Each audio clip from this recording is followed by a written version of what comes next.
Bontrager, your Housing and Public Services Manager.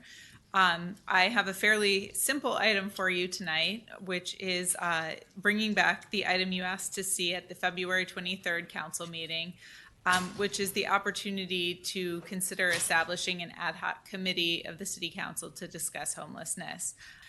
As you all know, homelessness has continued to be a challenge in our region and locally for us. We do have some funding available to address it through the American Rescue Plan Act allocation. The ad hoc committee could seek public input from community members and from stakeholders. We anticipate a role for Elk Grove Heart, for Sacramento Self-Help Housing, Sacramento Steps Forward, the police department, of course, and many other city divisions in helping us to frame our discussions for the ad hoc committee. So with that, I'm happy to answer any questions.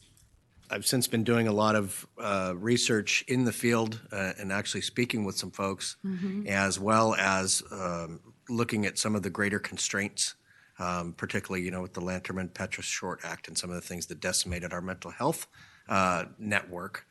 But the big thing that I'm finding as I talk with people and as I explore this issue is, and I even heard it referenced at a breakfast symposium the other morning, compassion fatigue, where being nice is starting to get old because the help is going unappreciated.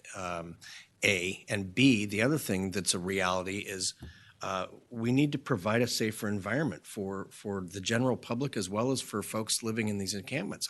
I spoke to one woman, and she said that every woman out here has either has or will be a victim of sexual battery, rape, and or human trafficking.